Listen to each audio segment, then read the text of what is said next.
Welcome, everyone, to this meeting of the South Kingstown Town Council. It is Monday, July 25th. The time is 7:30 p.m.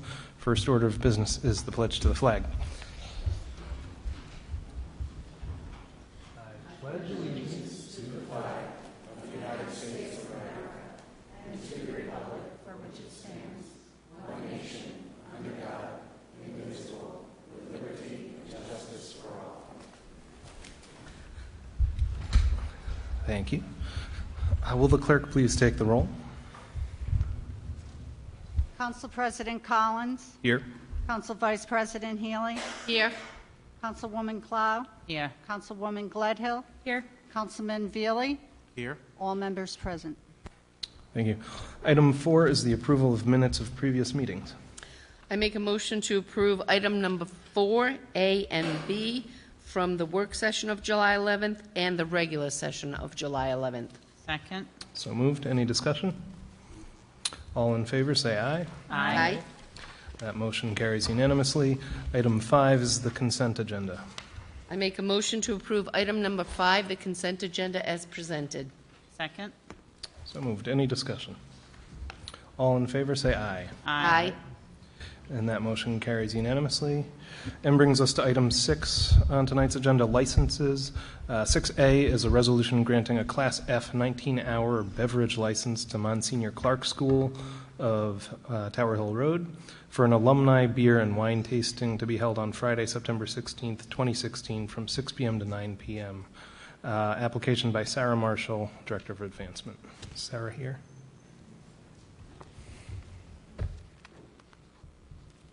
Good evening. Evening. And if you can just state your name for the record. Sure. Yep. I'm Sarah Marshall, Director of Advancement for Monsignor Clark. And tell us a little bit about the beer and wine tasting. Yep. This is the first advancement event that we're having to reconnect with alum in the area. It's open to parishioners, the community, alumni, our current parents. Beer and wine tasting format with a 50-50 raffle, which we've applied for already. It will be held at the school, either outside or in the gym, weather permitting. Tickets? Sorry. Tickets? Tickets will be available for purchase online, and we've also printed tickets to sell. What are the hours of the event? 6 to 9. How are you liking your new job? I love my new job. Is this the first big event you've thrown? Yes. Oh, great. Yes. So, Well, they're very lucky to have you. well, thank you, Liz. Any other questions? How many are you expecting? Well, Event, so it's hard to it's the say. first event. At least 200, and I'm hoping for more than that. So And there's plenty of parking for... there's plenty of parking. Yeah, we've got plenty of parking on site, and just getting the word out the best we can. There's a lot of alum in the area, so hopefully we find them. Do I hear a motion? I make a motion to approve item 6A as presented. Second? So moved. Any further discussion? All in favor, say aye. Aye. And that motion carries unanimously. Congratulations. Good luck. Good luck. Thank you. Good luck with Thank this.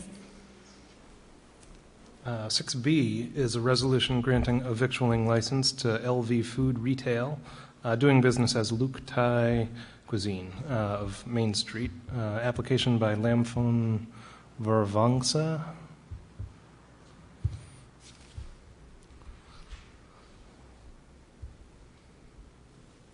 Hi, Hi, how are you? And if you can just state your name for the record. Lamphon Varawongsa. All right, thank you. And so you've been up there for a while, it seems. So is this a new owner? Okay. Yes, it's new owner, yes. Will you be maintaining the restaurant pretty much as it has been? Or? Definitely, yes.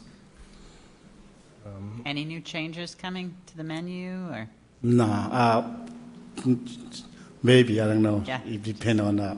It's a nice little spot there. Thanks, yes, Yes. it is.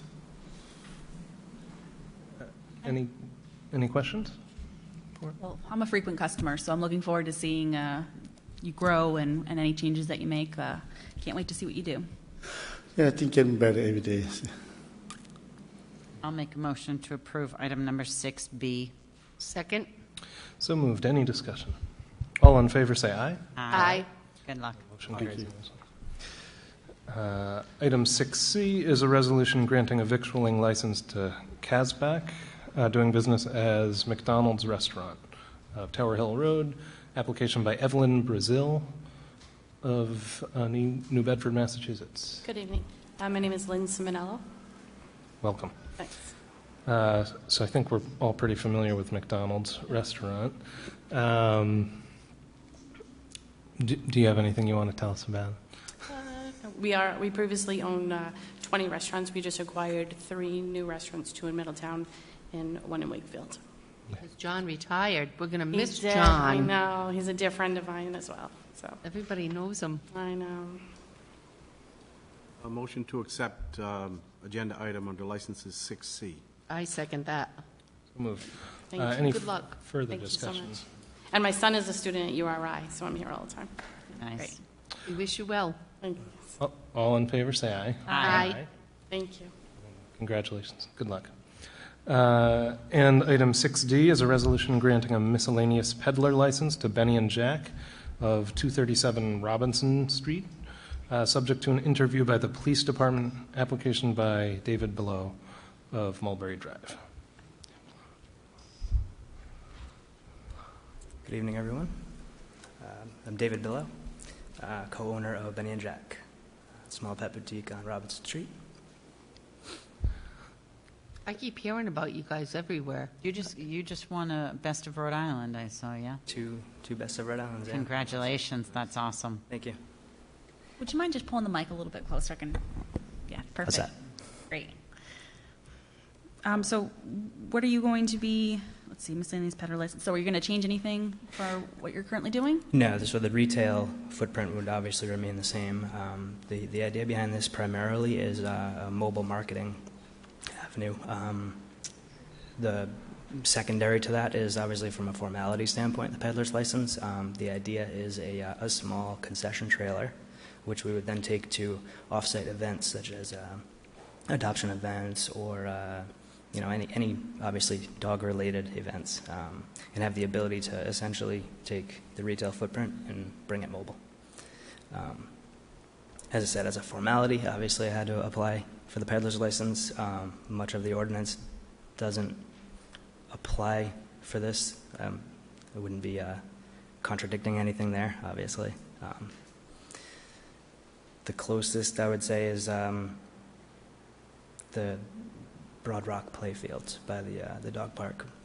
That would be an obvious piece that we'd like to do, but as the ordinance stands now, that's fine. Right. Right, so we will be scheduling a work session for the peddlers. That's going to Absolutely. be in August, so we'll Yep. certainly have I'll to be there. jump in on that. Great. Any further questions for the No, applicant? you're familiar with the ordinance and Absolutely. conditions. Yeah. I'll make a motion to approve license item 6D. Second? Oh, sorry. So moved. Any further discussion? All in favor, say aye. Aye. And that Thank you. motion carries unanimously. Congratulations. Good luck. Item 7, public hearings. Public hearing A is a public hearing relative to an application by Paul Sherman of 110 Fresh Meadow Road of Wakefield, Rhode Island, 02879, requesting proposed text amendments to the zoning ordinance of the town of South Kingstown as follows. This is under Article 12 of definitions, and really the only change is under item B, where a person or group not exceeding 3 unrelated persons living together would be changed to 4. We do have a communication that we wanted. Yes, I have a communication dated July 19th from John F. Kenyon. He's the attorney for Paul Sherman at a meeting of the South Kingston Planning Board on July 12th, 2016. The applicant requested the matter be continued until the planning board's August meeting, and waived an extension of time is consented by the applicant for the required And I guess we should note at this time that we have not heard any type of recommendation from the planning board, perhaps because they're waiting to speak to the applicant there. So I think it will be in order perhaps for us to continue this, but we see that there are some people in the audience who want to speak to it, so we'll welcome public comment at this point, but just know that we're probably going to be bringing this back and discussing it at the next meeting. So I'm going to... Abel? Hi, Fran. Hi. May I speak? And the reason is I'm not going to be here at the 22nd of August. Certainly. I think first I'd like to have perhaps Vin come forward just to explain the genesis for this proposed change, and then we'll take comments from the public. Or, okay.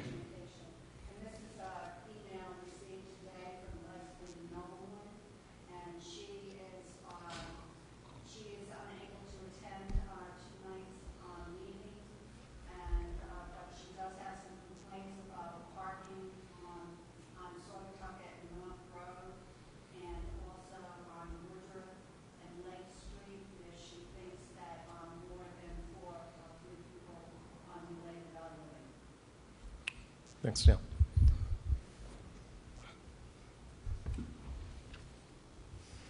Good evening. The Planning Board tomorrow evening, as part of their work session, will be considering this matter.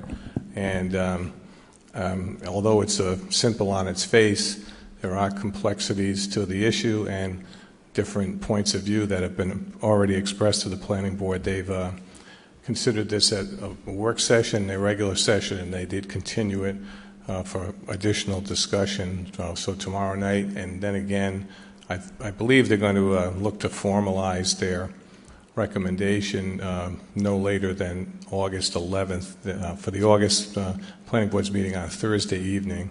So at that point, they would make the required report to the Town Council outlining their thoughts and suggestions with regard to this application. I'd also note, state the obvious, that Mr. Sherman, nor his legal counsel, is present tonight. Mm-hmm. So. Anything you wanted to add, Steve, or no? So, sure.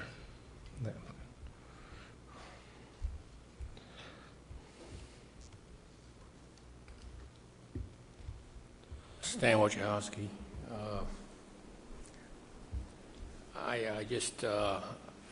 I did speak before the planning board, but I can't hold back, and I'd just like to speak at every opportunity when we are violating property rights or attempting, from my perspective, it looks like we have a property rights issue here, unrelated. If I remember, I think in Narragansett there was a judge that says we can't really start saying you can't have unrelated people on your property. Now, I know he's talking 3, 4, unrelated. So now we're going to have government come on our property and try to determine who's related, who's not related, false IDs. I don't know what you're going to do. But I just can't see that you're stepping on my property rights, or attempting to. And I don't even want the planning board even to consider doing such a thing. Another piece of history is the planning board in Narragansett had 2 members who were legally qualified, lawyer, former lawyer, and they refused to vote on it. So obviously the people who I call experts or are familiar with the law know this is kind of an illegal route to follow, trampling on our rights. It's wrong. And right now the perception is the politicians are looking for the way to violate our property rights. They just want a solution to go out and say, hey, we did something. That's what Narragansett said. Oh, we did something. We got the unrelated thing out there. And really it was sparked because of, okay, we have a lot of young people. And young people tend to want to drink. I understand that. But to enforce a drinking problem, to deal with a drinking problem, and you're telling me you're going to go and take away my rights. You're looking for a reason to take away my rights, solving a drinking problem. And they even admitted over in Narragansett, maybe 5% of the college kids had a drinking problem. And they had this ad hoc committee. Why didn't they go to URI and say, hey, URI, if there is a student who is drunk and disorderly, force that student to remain on campus, like a freshman. He must stay on campus in order to control his misbehavior. These are other solutions besides finding a way to take away my property rights. And it doesn't stop here. It continues. I hear it happening in Jamestown next. This is just going on and on. It seems like you can't deal with the drunken, disorderly people, so let's go after property rights. That's what I'm speaking to here. I want you to try not to skirt the law that Fortunato declared illegal to deal with unrelated. Trying to skirt that. Let's keep our property rights as much as we can. Thank you. Okay, and just the way I read this would actually be a loosening of the restriction that currently exists on property rights, because right now it's restricted to 3. This would make it 4. Perhaps that's not enough, but hopefully you'll go to the planning board meeting tomorrow and say that there should be 0. Even the judge said 3 was wrong. Narragansett 3 was wrong. So it's unrelated that's wrong. The number is not the issue. What are you going to go to 5, 10, 15, 20? I don't know how many you want to go to.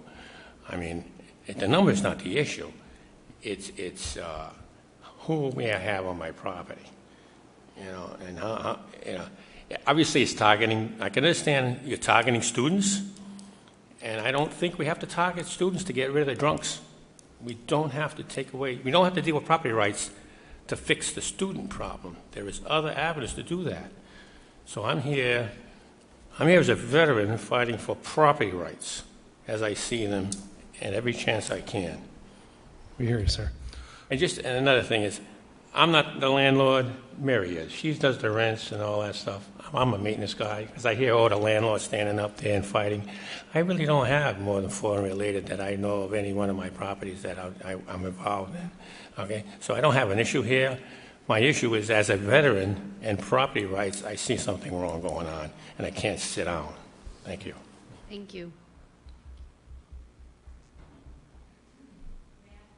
Yes, oh yeah.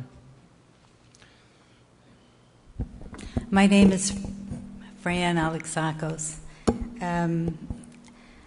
The reason why I've asked to speak is because I can't be at the 22nd, and I wanted to voice my thoughts. Naturally, I really feel that South Kingston right now, and all of the United States actually, has some major social changes. And I feel that laws and ordinances should face those changes. When I talk about social change, I think about how people live together. Marriage has lost its appeal to our youth. Divorce rates are over 50%.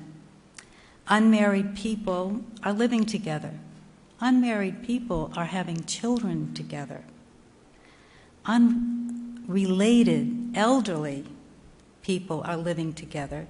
And divorced people and their offsprings are living with other divorced people. They're unrelated according to the law. These are the results of the new economic realities and social changes. I'd like to address maybe 5 issues that I see. Number 1 is tourism. Tourism is a very large business in South Kingston. We have a very large seashore. People come from all over to vacation. It's not unusual for 3 or 4 bedrooms for 6 to 8 people come to vacation. So this is a problem. Restrictions to 3 persons is economically unrealistic and practically unenforceable. Second issue, URI, student housing. I'm on the Economic Development Committee, and we as a group met with the Dean of Students at URI in June, And we asked, what can we do to help the faculty, the employees, to make South Kingston a better place for them? And they said, right now, housing is a major issue. Because of the students coming in, they are taking a room that's built for two, and they call it forced triples. They're putting 3 people in bedrooms that were made for 2, and they're doing it all through. They're hoping in 2018 to build a 500 bed dormitory. I feel URI is a very large economic engine for our town. Students and faculty and the employees that service URI are an integral part of this town, and the town should be aiding the URI community by providing access to available housing. Third issue, hospital employees. Again, the economic development met with Lou Giancolo, the CEO, and he said, again, accessible housing is a problem.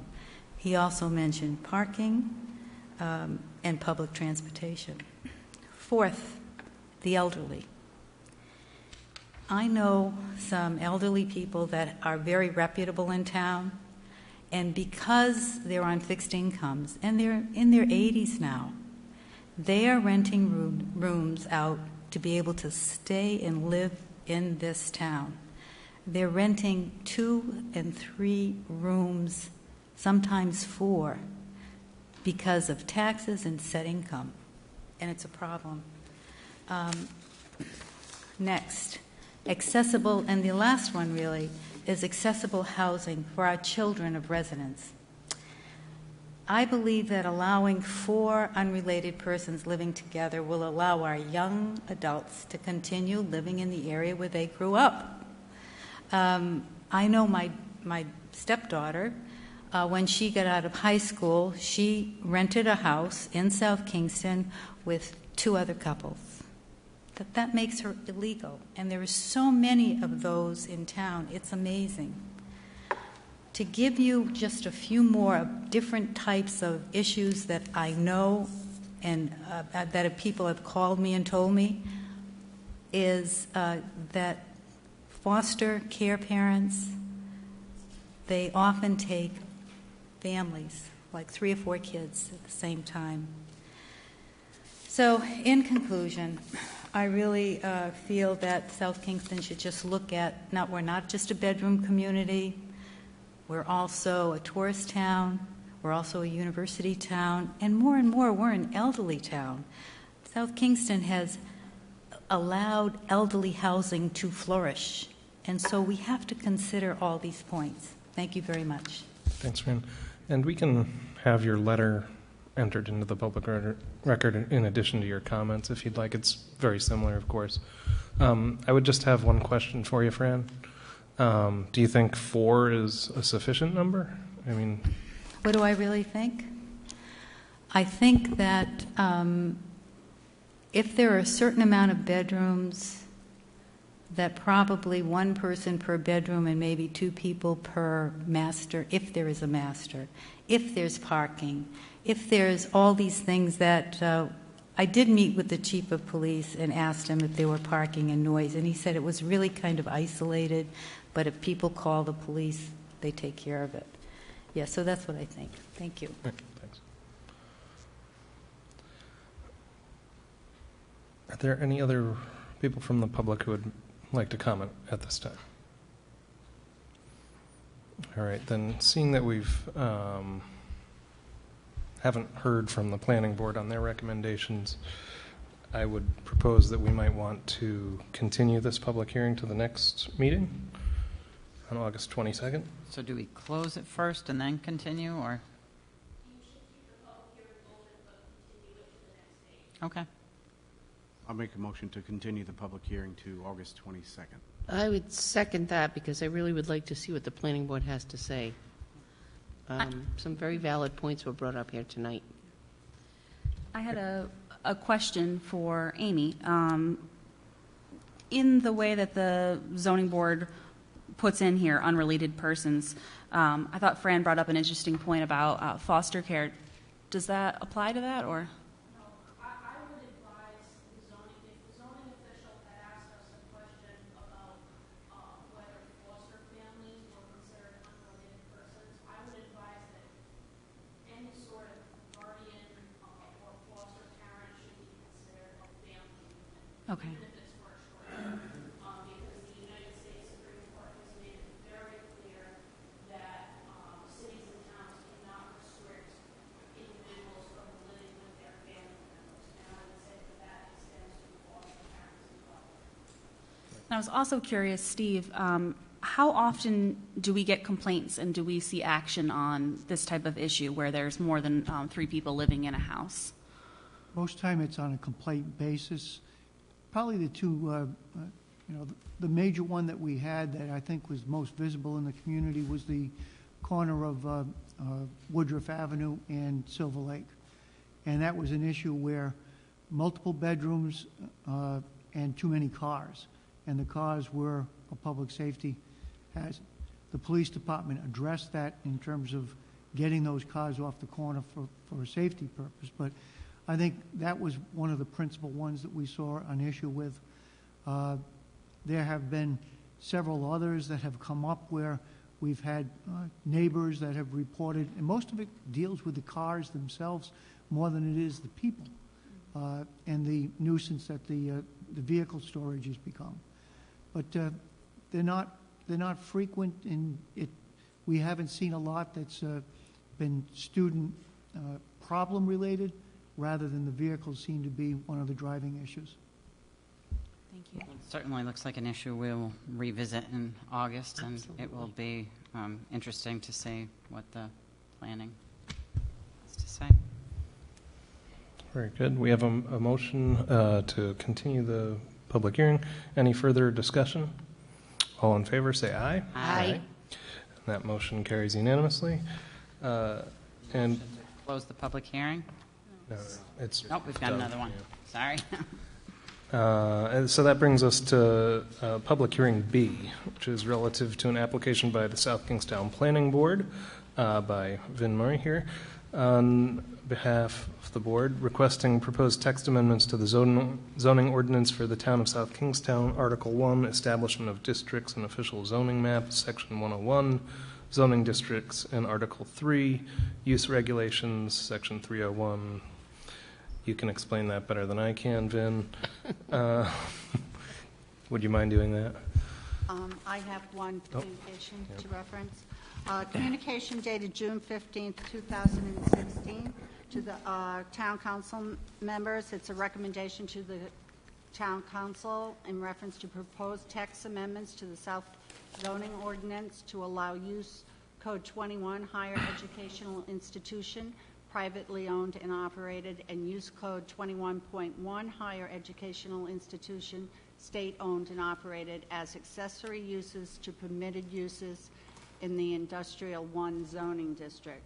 And in that letter, they incorporate findings of fact, consistency with the comprehensive community plan, and findings of consistency with the purpose of zoning. Good evening again.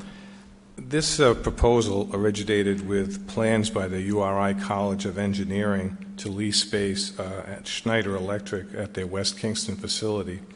The arrangement was proposed by the university on a temporary basis while the new College of Engineering facility is under construction, which I guess is anticipated to commence late this year and go on for a bit of time.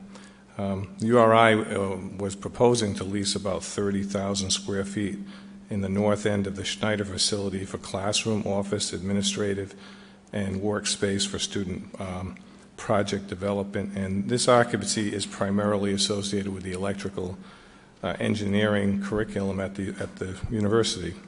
The lease that they were talking about was about 11% of the building, so accessory to. During the original discussions on this, we researched the zoning code to see how it would fit or not, and figured out that it did not fit. And so we thought about, what might facilitate this, and brought it to the planning board for discussion. And, this seemed to be the kind of collaboration that the planning board was interested in, that the West Kingston Village Study recently outlined, and that both Planning Board, the Economic Development Committee, and others were interested in additional flexibility in the zoning code to address new types of collaborations and partnerships. Now, URI, I do understand, has secured all the permissions necessary from the State Properties Committee and from the Rhode Island Council on Post-Secondary Education, and so this zoning amendment was something that would facilitate this planned move. In consideration of this with the Planning Board, they felt originally we had drafted it to apply under the zoning districts for Industrial 1 only out in West Kingston, but the Planning Board was of the mind that we should extend it to the other pod of Industrial 1 zoning in the town, which is the former mills, Wakefield Mill, Palisades Mill, and Rocky Brook or Peacedale Mill. So they also felt that rather than limit it to Use Code 21, which is Use Code 21.1, which is higher educational institutions, state-owned and operated, to extend the consideration to Use Code 21, which is higher educational institution, privately owned and operated. I think the phrase was used at the meeting that this would be in better alignment with the changing needs of local industry and the emerging educational model of a campus that's really not confined to the campus, more of a campus without walls.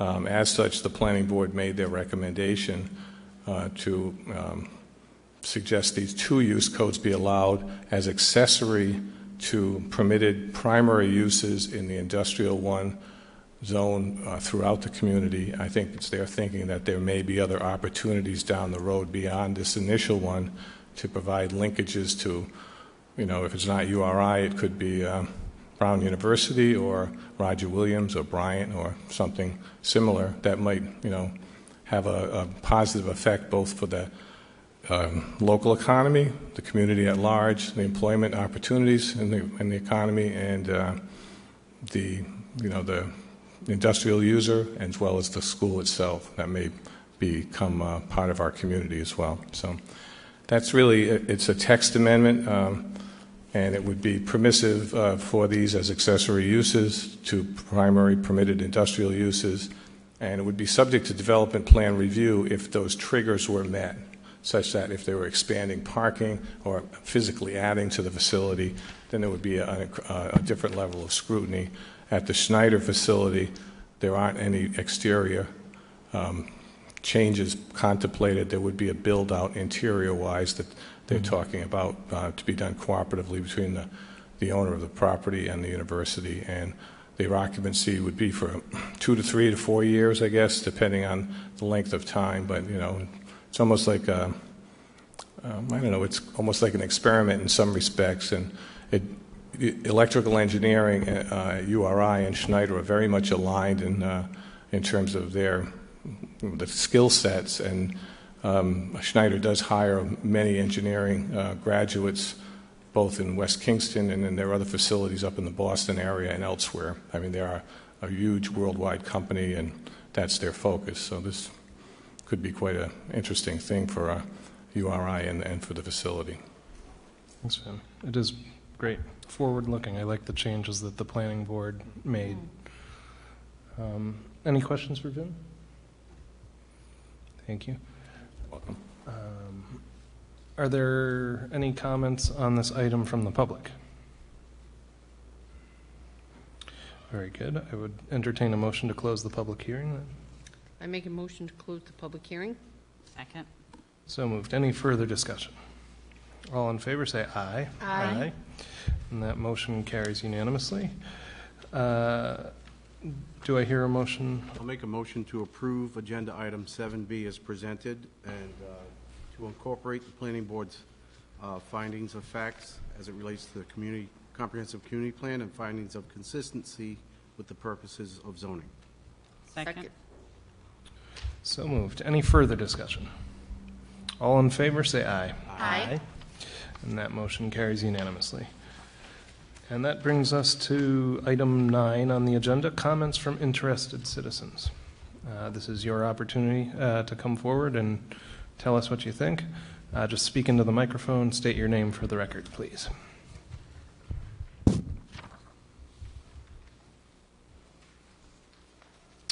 Any comments from council members? Well, I just would like to remind everyone this Tuesday, August 2nd, is South Kingston Solar A Look Forward, talking about how the solar program has been going and how it will be going in the future. So if anybody's interested in that, it's from 6 to 7:30 this Tuesday. So. Good. Anything else, guys? It's too hot, I think. That's the problem. All right, that brings us to the town manager's report. Just one item I haven't mentioned, and that is that the outdoor water restrictions have been expanded.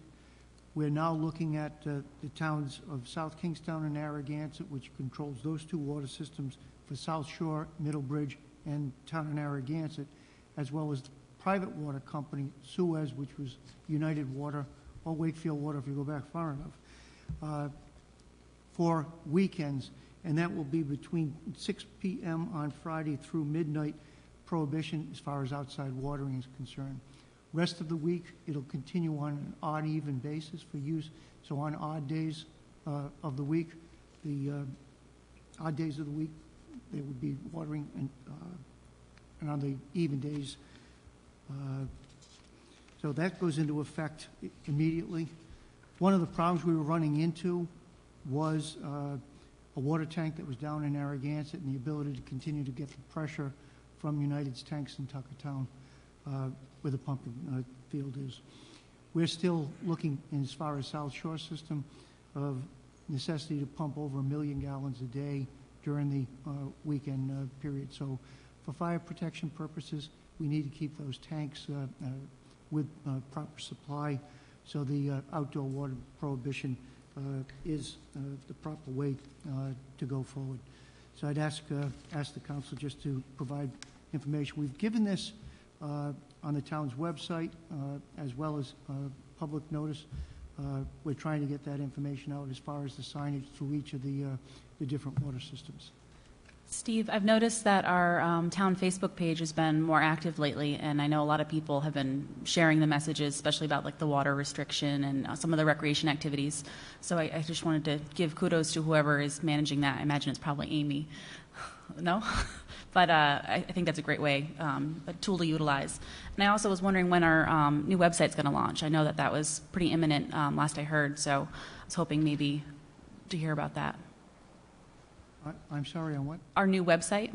New website will be going, hopefully we will have it ready to open with the next council meeting. Oh, great.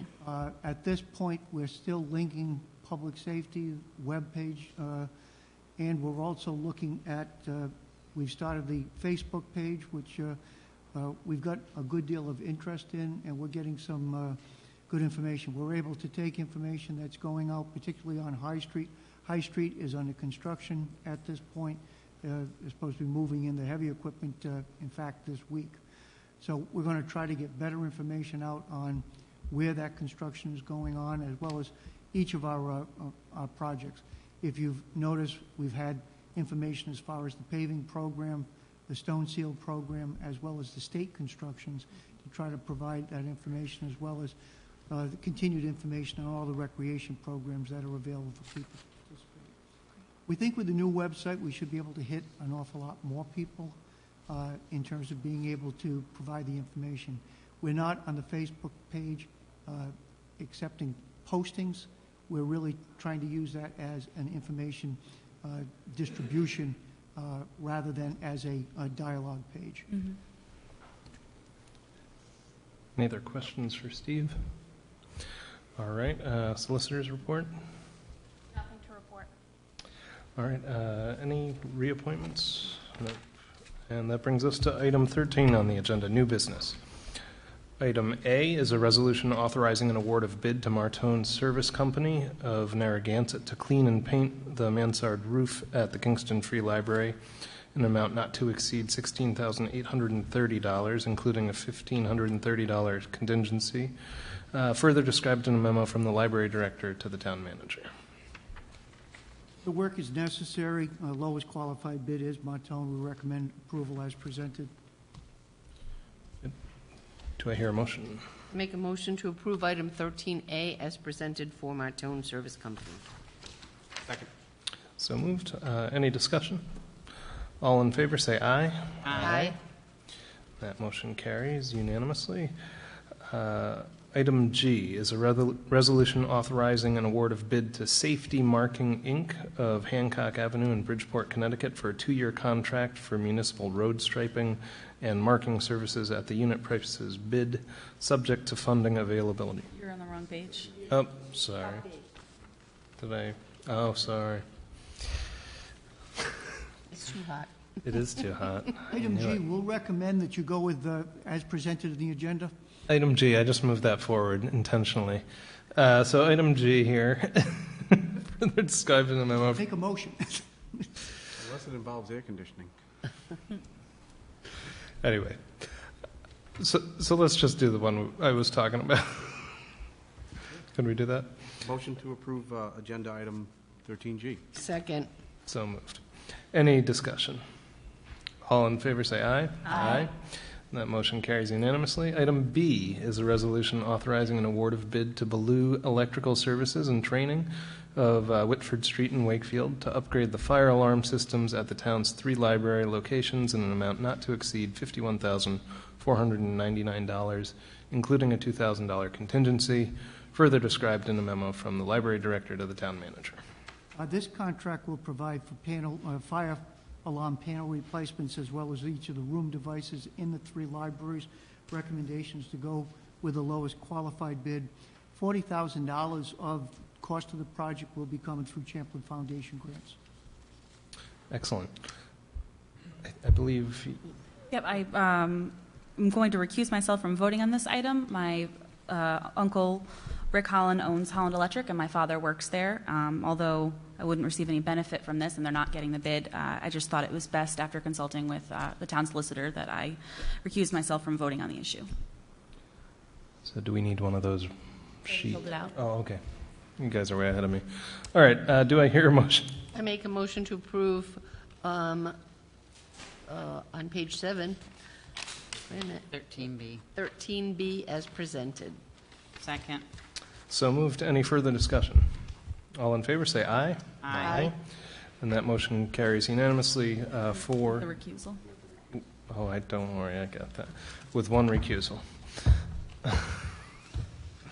Item J is a resolution authorizing an award of bid to K Electric of Warwick to furnish and install 3 replacement standby generators at the regional wastewater treatment facility, Salt Pond, and hospital pump stations in an amount not to exceed $469,840, including a $30,000 contingency, with authorization that $163,840 and any applicable contingency funds be expended from the wastewater fund's unrestricted net assets for the Salt Pond and hospital pump station generators, and that $261,000 be expended from the wastewater fund's unrestricted net assets to be reimbursed by the regional partners, Narragansett and URI, for the regional wastewater treatment facility standby generator replacement. Steve. The resolution's a bit awkward because we're dealing with the cost shares with for the different regional partners with the wastewater treatment plant. Again, what we're looking at is the replacement of 3 different generators, one at the Salt Pond pumping station, one at the hospital pumping station, and the generator that will be at the wastewater treatment plant. Cost shares are based on flows of materials that go through the plant. Recommendation is to award to the lowest qualified bidder as presented in the memorandum tonight. Do I hear a motion? A motion to approve item number 13J as presented in the memorandum. Second. So moved. Any further discussion? All in favor say aye. Aye. And that motion carries unanimously.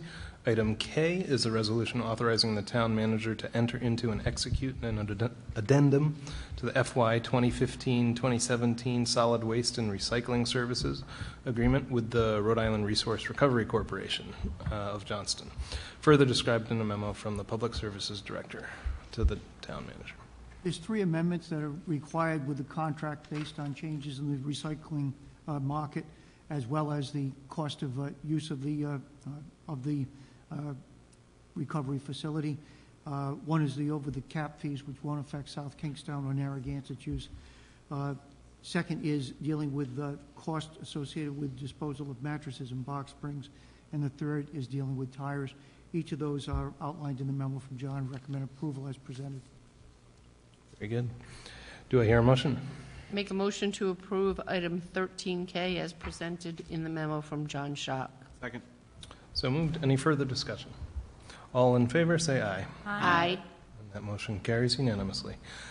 Item L is a resolution authorizing an amendment to an award of bid originally granted on June 13th, 2016 to D'Ambra Construction Company for the town's pavement reclamation and overlay program from an amount not to exceed $830,000 to an amount not to exceed $915,000, further described in a memo from the Public Services Director.